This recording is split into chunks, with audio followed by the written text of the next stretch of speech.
Well, welcome to City Hall for our July Public Safety Update. Today I want to take this time to introduce Interim Chief of Police Bewley, Assistant Chief of Police Heath Helton, Major Troy Ellison, and as well as Michael Sanders, who leads our Office of Neighborhood Safety. As you know, these briefings are part of our commitment to the people of Little Rock to share important information about the city's efforts to respond to violent crime.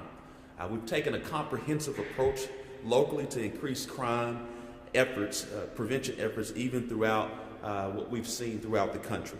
This is due in part to the pandemic, and we see that even in our own statistics related to violent crime, the number of violent crimes per month in Little Rock sharply increased in May 2020. That's remained consistently higher than normal. However, I'm glad to say today that due to our comprehensive efforts and the work of the men and women of the Little Rock Police Department, incidents of violent crime per month have dropped every month since March. That is, every month since March, we've had fewer violent crimes than the corresponding months in 2021. That's a testament to our holistic approach and targeted crime reduction efforts we're using in Little Rock. Again, I want to take time to share that we are safer today as it relates to violent crime than we were last year. Again, we are safer today as it relates to violent crime as we were last year. And again, that is a testament to the men and women of Little Rock Police Department. That's a testament to the Little Rock Police Department leadership and our holistic approach of being focused on proactive policing as well as prevention, intervention, and treatment in a holistic approach. Perhaps even more compelling, our week-to-week violent crime rate has consistently declined. And for the last 6 consecutive weeks, crime has actually been lower than it was this time last year, as I shared. Last week, it was lower by 3%, a negative 3%. Our focus on public safety is making a difference. Residents and visitors to our community are safer now than they were a year ago. And again, it is my pledge to work with Little Rock Police Department and our partners on the city board, as well as our community advocates who continue to see and help us experience this downward trend today. At the same time, we recognize that statistics and trends don't really matter to crime victims. My team and I have been in constant communication over the years of anyone who's had a homicide and experienced a homicide. And so many of them we've had this time to share our prayers, but also understand we have to continue to do more as it relates to prevention of crime, particularly violent crime. And that's one of the things that we know, that while we see this downward trend, we always still have more work to do. And again, still want to continue to share our appreciation to the men and women of Little Rock Police Department. However, it is clear that as we continue to focus on more to get done. That's the reason why we continue to invest more in the Little Rock Police Department as it relates to our real-time crime center. That'll be something that we'll discuss later on. Early this year, I also announced the Hope Advisory Council. Hope stands for not only about the Hope Advisory Council, it also talks about what we've been championing as it relates to safety and nonviolence, who work with our youth and in our targeted communities. These meetings, as it relates to holistic outreach, prevention, and engagement in every neighborhood, again, that's what HOPE stands for, holistic outreach and prevention in every neighborhood. These individuals have been meeting since for the last couple to 2 to 3 months, and they continue to focus on how we're bringing new ideas to prevention, intervention, and treatment from a community standpoint to ensure all voices are heard, but we take these voices to ensure that we implement these ideas to continue to curb prevention efforts and curb crime today. So again, I want to take this time as we focus on this HOPE initiative that we share our appreciation to those community residents that have stepped up to get involved and help us to curb crime from a holistic approach as well as prevention. As we continue to focus through these resolutions, I also want to talk through one of the things that we've been able to see happen is that we continue to focus on conflict resolution. Many times when you see some of the homicides that have happened here in the city, if we had better means of conflict resolution from a youth and a young adult perspective as well as from a communal perspective, things would continue to be better and have a better opportunity to avoid any loss of life. And so again, these are new ideas that we're going to have from a youth perspective, from a young adult perspective, that we're getting from our HOPE Council as they continue to give us more ideas to arm and help our police officers in ensuring that we see a downward trend in crime. With funding from the Community Violence Intervention Program, the Arkansas Community Dispute Resolution Center hosted Resolutions University. This program also was led through the Office of Neighborhood Safety with Mr. Michael Sanders. And when we talk through this, I'm going to take time to not only credit the Community Programs Division, but also the Little Rock Police Department and in their efforts of 21st century community policing. This program, in partnership with them, we saw and trained 180 middle school students on dispute resolution and anger management. Again, 180 youth and young adults we've been able to train on dispute resolution, conflict resolution, to ensure when they encounter certain situations, we know how to diffuse, de-escalate certain situations, so we do not have to resort to a life of crime or any issues with that. And so again, we were able to work with these individuals from the Office of Neighborhood Safety, as well as the Little Rock Police Department, and graduate these 180 middle school students. And so it is really exciting to see that. One of the things I'm also excited to talk about today is that we'll be announcing this Thursday and Friday, we'll be bringing back midnight basketball. That is another opportunity where we've seen in Little Rock before, even when I was growing up, it helps when you have something for our children to do during the summer months. It helps diffuse a lot of things. One, they're being very productive, they're being active, you're having a lot of fun, but in a very productive standpoint, and we're happy to bring that back. We've seen this also happen across the nation in the summer. Most recently, that one of my colleagues in the city of Atlanta recently implemented the midnight basketball, as we had already been talking about getting to that point as well. And they've been able to track data on how crime during those particular weeks of midnight basketball saw a drastic decrease. And so we hope to see that, as we've already been experiencing this downward trend as well. And so definitely a shout out to our Little Rock Parks and Recreation Department who are working, because as you know, when you have something like a midnight basketball, that means later hours for our employees, but they also understand what this does to continue to help build up our community, but also how it helps continue this downward trend that we're seeing. But midnight basketball will take place at Dunbar, West Central Community Center, and the Jim Daly Fitness Center. And so we also know there have been so many legendary professional athletes that played a role in midnight basketball. And so again, not only from a public safety standpoint, but also from a community standpoint, gets a chance to really bring the community together, but in a very productive way from that particular standpoint. And as leaders here in the city, we understand that public safety is and always will be a top priority for our city. We are very grateful to see that violent crime is a negative 3.3% year over year as it relates to that. And Chief Bewley will talk more about those details, but to see that the violent crime is in this downward trend, that's a great thing. Again, we're not going to let up. We know there's still more work to do. We understand that we have seen homicides still be up. We're at 43 homicides to date. But we also understand that violent crime has seen a significant reduction, and we think that's something that is is credited to this holistic and targeted approach, and again, to the men and women of the Little Rock Police Department. We'll now have Interim Chief of Police Wayne Bewley, who will walk through a lot of the numbers and really go into detail and kind of share the story of what we've been seeing over the last several months and in comparison to last year. Chief Bewley. Thank you, Mayor. Good morning. I am Assistant Chief Wayne Bewley, and as the Mayor mentioned, I'm currently serving as the Interim Chief of Police as our city continues in their nationwide search to select the next Chief of Police. We are pleased that we continue to see a downward trend in our overall violent crime, and today I'd like to provide an additional update, as I've done in the past, of our year-to-date Part 1 offenses for violent crime. The first chart that you will see on the screen will reflect January 1st, 2022 through July the 12th, 2022, and that trend reflects an overall 3.13% in overall violent crime. Homicides, as the Mayor mentioned, are up. Year to date, we're up 29.41% compared to the same time last year. We're at 44 homicides with 34 at the same time last year. We are pleased to say that our clearance rate is a little bit over 70%. That is well above the national average. From the last numbers that I have seen is around 60%. So this clearance rate allows us the opportunity to bring closure to the family members of the victims. I also want to, on the next slide, talk about and highlight, as I did in the past, comparing May to May. This time I want to compare June of 21 to June of 22.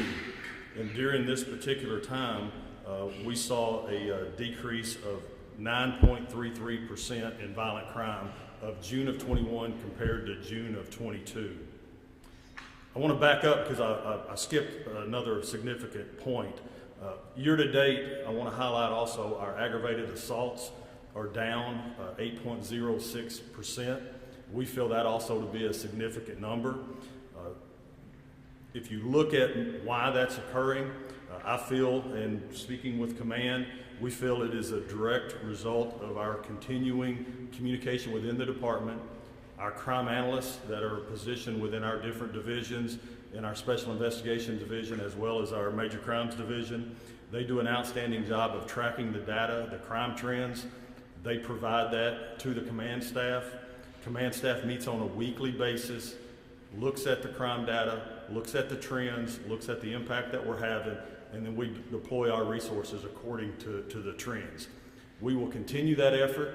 We feel it to be very important for the police department to show the community that when we are deploying resources, particularly we're doing it based on crime data. We're not just sending folks out there just based on the area that they're assigned. We're doing it with intention, and we're doing it with the crime data that we have. I will continue with what I've done in the past of highlighting some unsolved homicides. I'm not going to go all the way back to the first of the year, but I'd like to do at least June homicides that are unsolved. We had 4. The first is Daryl Profit, 32 years of age. This homicide occurred on June 5th at 15th and Hanger Streets. The next one is Larry Rogers, 47 years of age, occurred June 6th at the Exxon 5223 South University Avenue. Third, Joseph Britton, 52 years of age, occurred June 19th at 1504 West 24th. And then Isaiah Smith, 19 years of age, occurred June 19th at 1321 South Jefferson Street. As always, we are asking any member of our community that has any information that could be beneficial to us to bring resolution to these particular homicides, bring closure to the families, please reach out, give us a call, 371-INFO, 371-4636, or directly to our Major Crimes Division at 501-404-3000. I want to touch on our new app. It's called Your LRPD app. We've talked about it before. We continue to see that grow. At this point, we're at about 5,000 individuals that have downloaded the app. Today, I would encourage, if you haven't downloaded it, please go out. It's free. It gives you a lot of information. It gives you an opportunity to engage with your police department, stay informed about what's going on in your neighborhood. Even as you move about the city, if you have the app on, or if you're at your workplace, it'll keep you updated based on a geofence around your area, so it keeps you informed. Again, 5,000 downloads. There's opportunities for you to give a commendation to an officer, file a complaint on an officer. It just gives you a lot of information at your fingertips. Make a police report, request a copy of a police report. It's just a central location for the citizens to gather information and interact with us. So please, I encourage you, if you have not, to download the app. This week we're starting our quarterly meetings within our geographical divisions, 12th Street, Northwest, Southwest. The first one will be this Thursday night, July the 14th, 6 p.m. at the 12th Street Division.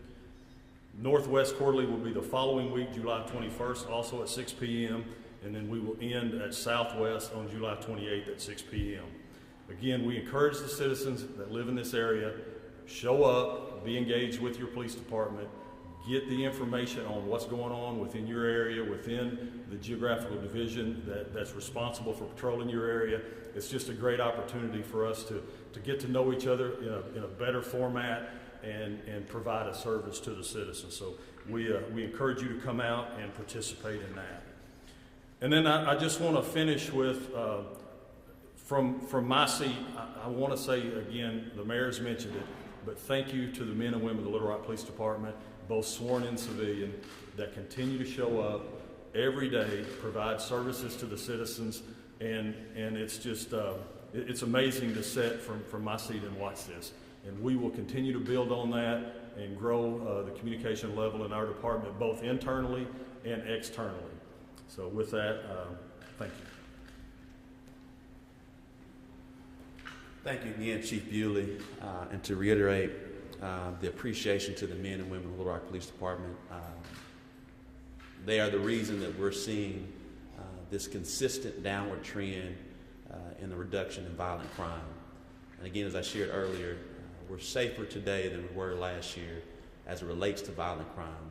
While we do understand that homicides are up, that's the reason why we focus on the dual approach of proactive policing, which we see that downward trend of downward crime, but also in the same vein, prevention, intervention, and treatment on how we address conflict resolution, dispute resolution, ensuring that we have wraparound services for our youth and our young adults, things for them to do, because that also will help.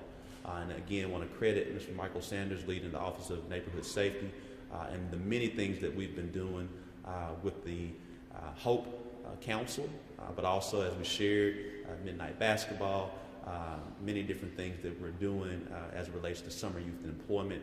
And so that's that dual approach, that's that holistic approach that we talk about. And we're seeing the results. And again, this downward trend, we credit the men and women of Little Rock Police Department, share our appreciation again that we're safer today as it relates to violent crime than we were last year.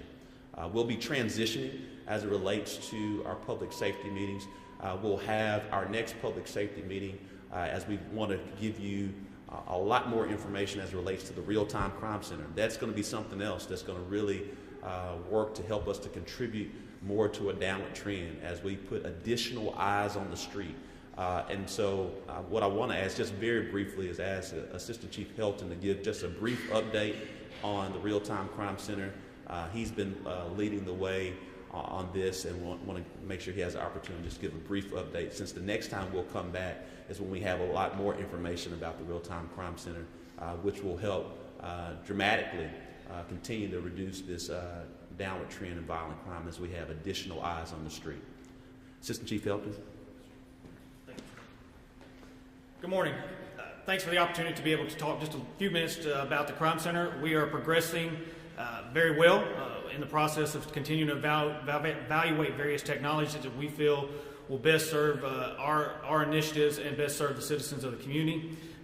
We hopefully will be into our new space here within the next week in some form or fashion, and continue to build on that foundation and building out the Crime Center to where something that we feel like the police department and the community can be very proud of. Obviously, we won't be as fancy as Memphis or some of the bigger cities that have several multi-million-dollar facilities, but we do feel like what we're going to establish here is going to be a game changer for our community here in Central Arkansas, and helping not only the police department but other departments within the city, other community partners, and we're really excited about the chances to really build those partnerships and get back to part of that 21st century policing platform, which is really engaging and serving our community, and we feel like this is going to be a good piece. So some of the next phases we're into now is looking at our management software, some of the tie-in to our current camera platforms, some of the various technologies as far as pulling in our CAD data, some of our RMS, which is our report management system, using all that information. Currently what we do, but how we amp that up and put it out there real time to our officers in the field. So we're pretty excited there and look forward to being able to report back soon with how we're advancing in the phases. We think we're going to have about a five phase process, and we're in level 2 right now, and we think we'll be in 3 here very soon. So it's progressing, and we appreciate the mayor giving us the opportunity to achieve this initiative, and look forward to all the exciting things to come with it. So thank you.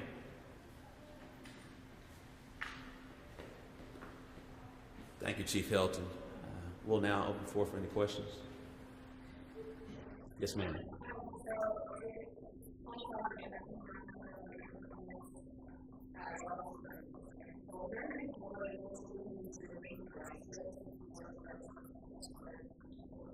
There's always more, and we will always strive to do more.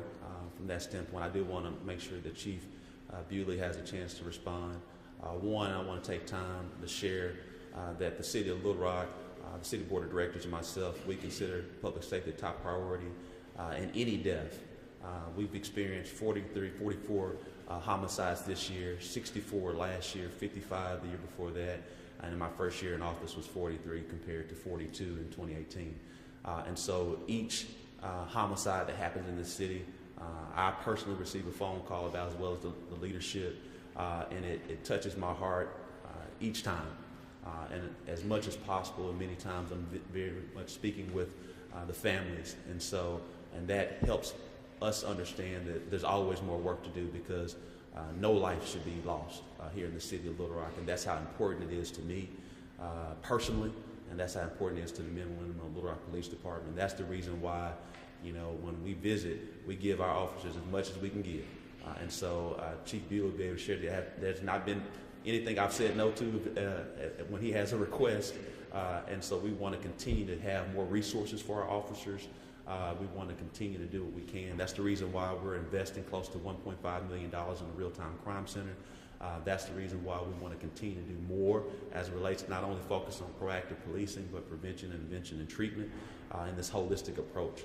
That's the reason why we put close to $2.5 million within our HOPE initiative. And so we will continue to do more because any loss in Little Rock is a loss for all of Little Rock, and we want to continue to do what we can there. Chief Bewley. Thank you, Mayor, and thank you for the question and the opportunity to attempt to address it and answer the question. Clearly, we are seeing the downward trend, as we mentioned, of the little over 3%, but we also pointed out the homicides are up a little over 29%. That's significant to us, and it's personal. You can't say that number without also touching on the 70% clearance rate, which is a testament to the work of both the civilian crime scene technicians as well as the detectives, the homicide detectives.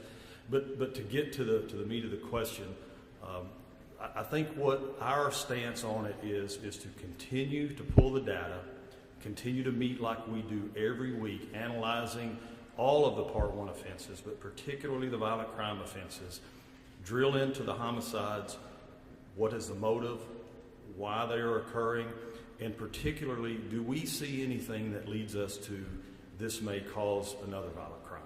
And then we put resources to that. It is often hard to measure that. How do you measure if our efforts might have prevented a follow-up issue?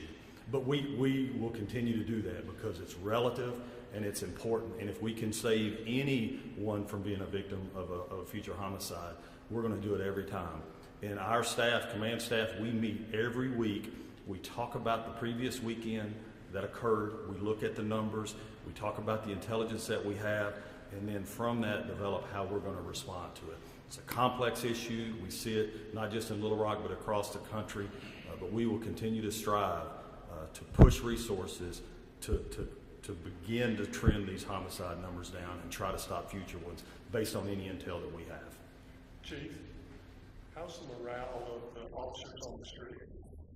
I'm sorry, I didn't hear your question. How is the morale of the officers on the street?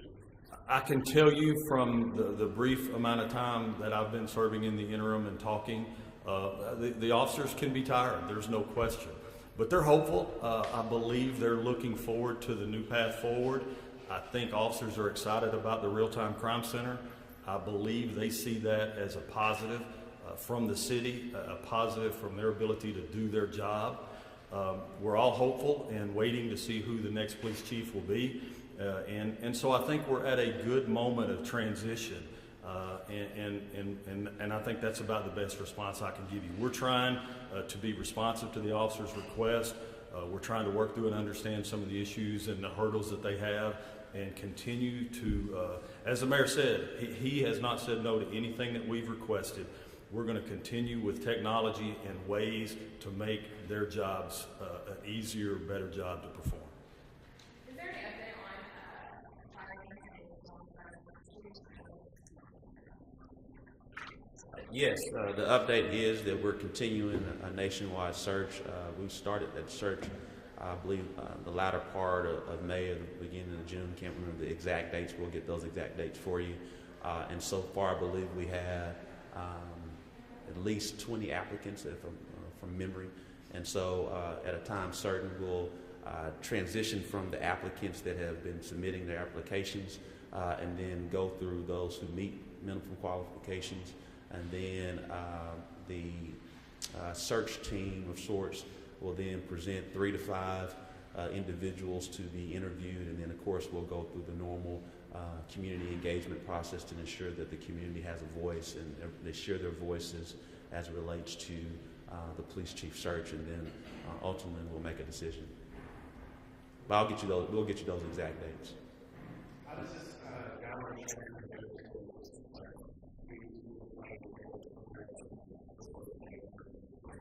I asked Chief Bewley, being that I came into office in 2019, and then the pandemic started in 2020.